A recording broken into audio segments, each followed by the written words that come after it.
Hello friends, एक बार फिर से स्वागत है मेरे यूट्यूब चैनल एग्जाम फंडा YTS।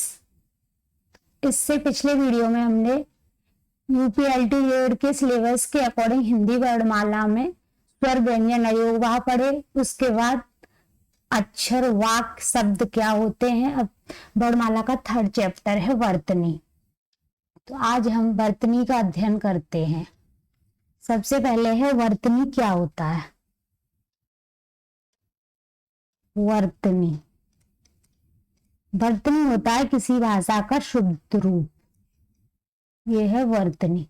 वर्तनी है भाषा के शब्दों को लिखने का सही तरीका। जो भी हम भाषा बोलते हैं वो लिखित रूप में बिल्कुल सही नहीं होती है।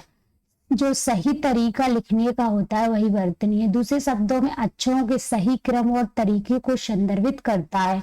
इसमें एक शब्द लिखा जाता है। वर्तनी बोले गए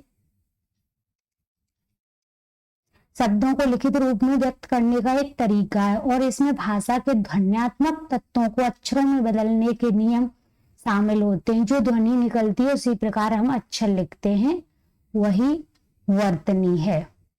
वर्तनी में क्या है कि बोलने में तो हम कुछ बोल देते हैं, जैसे बोल दिया आंख, कोई आंख ऐसे लिख देता है, कोई ऐसे लिख देता है। तो ये नहीं है कि ये सही है, यही आंख सही है। तो बोलने में तो हम बोल देते हैं। जो ध्वन्यात्मक हमारे तत्व होते हैं वो सही तरीके से लिखने में क्या है, वही वर्तनी है। नेक्स्ट होता है कि वर्तनी का मानकीकरण। उसी में हेडिंग दिया है, उसी के अकॉर्डिंग बता रही हूँ। मानकीकरण वर्तनी का जो मानक क्या है। भाषा के शब्दों को लिखने के लिए एक मानक तरीका अपनाना। इसका उद्देश्य भाषा के एक रूपता लाना है। भाषा को एक रूप में प्रोहित किया जाए ताकि विभिन्न लोग द्वारा लिखे गए शब्दों को आसानी से समझा जा सके। जब भाषा को एक रूपता लाई जाएगी तो कोई भी लोग लिखेंगे तो आसानी से उसको समझा जा सकता है। मानकीकरण से भाषा में स्थिरता आती है। भाषा स्थिर हो जाती है तो सारे लोग एक जैसी भाषा लिखेंगे तो हम उसको समझने में आसानी होगी और इसे सीखना उपयोग करना आसान हो जाता है। मानकीकरण के कुछ लाभ हैं, जैसे भाषा में एक रूपता। भाषा में एक रूपता हुई समझने में आसानी होगी। मानकीकरण से भाषा में एक रूपता आती है जिससे विभिन्न लोगों द्वारा लिखे गए शब्दों को आसानी से समझा जा सकता है। सीखने में आसानी। जब वर्तनी मानकीकृत होती है तो भाषा सीखना और उपयोग करना आसान होता है। जिस तरह हम बोलेंगे उसी प्रकार लिखेंगे उस प्रकार बोलेंगे तो हमें समझने में आसानी होगी। लेखन में स्थिरता। मानकीकरण से लेखन में स्थिरता आती है जिससे गतिविधि संभावना कम हो जाती है। गलतियों की संभावना कम से कम हो जाती है। लेखन में स्थिरता आ जाएगी। मानकीकरण से लेखन में स्थिरता आती है और जो गलतियां होती हैं वो कम हो जाएगी। मुद्रण में आसानी। मानकीकरण से मुद्रण और प्रकाशन में भी आसानी होती है क्योंकि शब्दों को एक ही तरीके से लिखा जाएगा। जो मुद्रण होता है, जब जहाँ पे बुक्स छपती हैं उसमें हमारी अशुद्धियां हो जाती, मुद्रण और प्रकाशन में भी आसानी हो जाएगी। अगर भाषा को एक रूपता मानकीकरण के रूप में लिखा जाएगा तो हमें मुद्रण में भी आसानी मिलेगी। अब है वर्तनी का विश्लेषीकरण। विश्लेषण की बात करें तो हमें वर्तनी का एनालिसिस करना चाहिए कि ये क्यों लिखा जाता है। किसी शब्द को उसके ध्वन्यात्मक घटकों में अलग करना, यानी अक्षरों और ध्वनियों में तोड़ना। अक्षर और ध्वनि में तोड़ना, इसका उद्देश्य छात्रों के शब्दों को वर्तनी और ध्वन्यात्मक के बीच संबंध को समझाने में मदद करना है, जिससे उन्हें पढ़ने और लिखने में बेहतर बनाने में सहायता मिलती है। इसको पढ़ना लिखना बेहतर हो जाएगा, इसलिए हमने इसका एनालिसिस किया। वर्तनी का विश्लेषण हम किस प्रकार कर सकते हैं। शब्द का उच्चारण करें। सबसे पहले शब्द को स्पष्ट रूप से बोलें ताकि आप प्रत्येक ध्वनि को सुन सकें। जब हम स्पष्ट ध्वनि, हमारी सबसे प्रॉब्लम है कि हम सही से नहीं बोल पाते। अगर हम स्पष्ट शब्द का उच्चारण अच्छे से करेंगे तो हमें लिखने में कोई दिक्कत नहीं होगी। ध्वनियों को अलग करें। प्रत्येक ध्वनि को अलग अलग अक्षर या समूह में विभाजित करें। ध्वनि चिन्ह मिलान। प्रत्येक ध्वनि के उपयुक्त अक्षर या अक्षरों को समूह को चयन करें। विश्लेषण करें। शब्दों को उनके ध्वन्यात्मक घटकों को अलग अलग लिखें, जैसे कि ये लिखा है मक्खन। इसको हम अलग अलग ध्वनि में किस तरह वर्णित करते हैं। मक्खन को हम लिख सकते हैं म, धन अ, धन क, ये हलंत लग रहा है तो ये हमारा आधा का है। धन ख, धन अ, धन न, धन अ में विभाजित करना। अब हम विश्लेषण कर रहे हैं कि मक्खन को, जो मक्खन का सही अगर हम एनालिसिस करते हैं, विश्लेषण करते हैं तो इस प्रकार लिखते हैं। अब उदाहरण ले लेते हैं, जैसे पुस्तक है, पुस्तक, तो इसमें क्या क्या है। सबसे पहले प हलंत लगा दी तो आधा प है, ऊ है, स है, ये व्यंजन है जो कि स्वर के बिना नहीं लिखा जा सकता। त है जो कि आधा है, अ और क। इस प्रकार ये पुस्तक, ये हमारा है जो वर्तनी है उसका विश्लेषण। नेक्स्ट हम बात करते हैं, वर्तनी विश्लेषण है उसके लाभ क्या है। लाभ यही होगा कि वर्तनी में अगर हम उसका विश्लेषण करके पढ़ेंगे वर्तनी को, तो हमें समझने में वर्तनी में सुधार होगा। छात्रों को शब्दों की वर्तनी को बेहतर ढंग से समझने और याद रखने में मदद करता है। ध्वन्यात्मक जागरूकता छात्रों को शब्दों की ध्वनियों और अक्षरों के बीच संबंध समझाने में मदद करेगा। पढ़ने और लिखने में सुधार छात्रों को पढ़ने और लिखने में अधिक आत्मविश्वास और सटीकता प्राप्त करने में मदद करता है। वर्तनी का विश्लेषण जो लाभ है, समझ में सुधार, छात्रों को शब्दों के अर्थ को बेहतर ढंग से समझने में मदद करता है।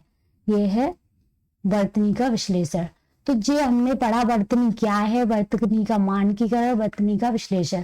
तो ये डेफिनेशन या किसी में कुछ नहीं पूछी जाती, बस ये कि कौन सा शब्द अशुद्ध है, ये केवल इससे हम केवल समझ सकते हैं कि हम सही शब्द को कैसे चुने। तो यहाँ पे स्वर व्यंजन की कुछ अशुद्धियां दी हैं जो कि मैं बताती हूँ।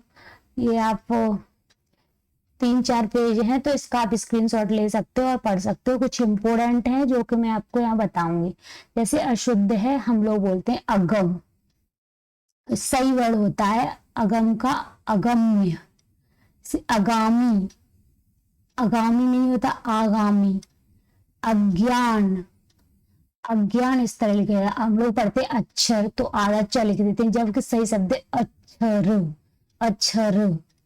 अजमाइश, अट्टारी, अट्टालिका, अतिथि, अतिथ, अधिशासी, इसमें देखो शासी, इसमें रा वाला सा हो, अधिशासी। अंत्येष्टि नहीं होता, अंत्येष्टि, ये इंपोर्टेंट है। अतएव, अत्यधिक। अब ये है अप्राण, हाँ में रह होगा अप्राण। अधोपतन, अधय पतन, धा में विसर्ग। अषाढ़, इसमें षटकोण वाला सा बनेगा, साढ़। अवकाश, इसमें सीटी वाला सा। तो इस ध्वनियों को हम बार बार देखते हैं तो हमें समझ में आती है कि कौन सा गलत है। बोलने में बहुत कुछ गलत बोलते हैं, जैसे आधीन, हम लोग बोलते हैं आधीन, हम किसी के अधीन नहीं है, अधीन होता है सही शब्द अधीन। इच्छा, इच्छा, इच्छा, दृष्टि। इंद्रा, ऐतिहासिक, ऐतिहासिक होता है सही वर्ड। इसमें औद्योगिक, औद्योगिक, औद्योगिक। और इसमें है करम, तो हम पूरा रा लिख देते हैं जबकि मां पे रा चढ़ेगा, करम, करम, कमर। अत्स्योक्ति, अत्स्योक्ति, बड़ी की नहीं छोटी की मात्रा लगे इसमें। इतवार, इतवार होता है, नो कि इतवार। ईंधन, ईंधन, इस प्रकार। और है करम, तो कर्म, कविंद्र, इसमें ये हमें छोटी छोटी चीजें ना, बड़ी की मात्रा हो, कविंद्र। कनीन का, कनीनिका, छोटी मात्रा जो कि आंख की पुतली होती है। कंगा, कंगा नहीं कंघाव होता है। धंधा धंधा होता है, नॉट धंधा, तो ये भी गलत है। धंधा धंधा। पर्यवेक्षण पर्यवेक्षण, यहाँ पे रा चढ़ेगा, पर्यवेक्षण।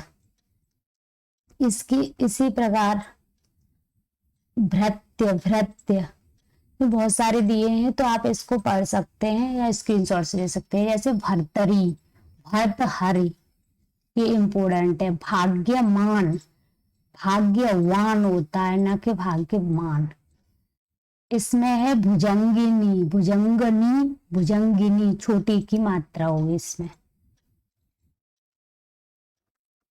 इसमें है मंजू, हम लोग मंजू पढ़ते हैं जबकि अशुद्ध है। मंजू, छोटी ऊ की मात्रा। मंत्र, मंत्री, मंत्रिमंडल, मंत्रिमंडल, मंत्री में बड़ी की मात्रा और मंत्रिमंडल जब हो जाता है तो छोटी की मात्रा। मगन, मग्न होता है, आधन। मनोकामना, मन है कामना। मत्स्येंद्र, मत्स्येंद्र, मध्यान, मध्यान। महत्वाकांक्षा, महत्वाकांक्षा।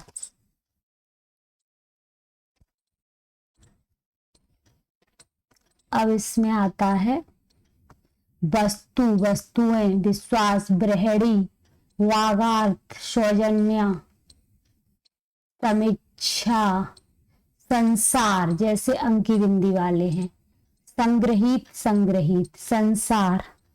आदर ना है तो इस पे बिंदी लगेगी, संसार। संश्लिष्ट में भी यही है। इसमें बहुत सारे दिए हैं तो आप लोग खुद से पढ़ सकते हैं। इसमें आदर सूचक शब्दों का भी प्रयोग किया गया है। जैसे हैं ये, 2 4 खरीद लिया, 2 चादर खरीद लिया, चादर नहीं चादरें। 1 चटाइयां बिछा लो, चटाई बिछा लो। मेरा प्राण संकट में है, मेरे प्राण मेरे हैं संकट में। आज मेरा मामा आए, मेरे मामा आए। विनोद, रमेश और रहीम पढ़ा रहा है, पढ़ा रहे हैं। जैसे दांत, दांत अंक की बिंदी लगा देते हम लोग जबकि इस पे चंद्र बिंदी है। आंख, आंख पे चंद्र बिंदी। उंगली, उंगली पे चंद्र बिंदी। मुंह, चंद्र बिंदी। वांछनीय, 6 नहीं होगा या 6 होगा, छतरी वाला। सन्यासी, अंकी बिंदी और न। इस प्रकार ये वर्तनी हो जाती है। आप इसके स्क्रीनशॉट लेके, इंपोर्टेंट मैंने बता दिए, आप इसको पढ़ सकते हैं। मेरा वीडियो अच्छा लगा हो तो लाइक, कमेंट, सब्सक्राइब जरूर करें। ओके, धन्यवाद।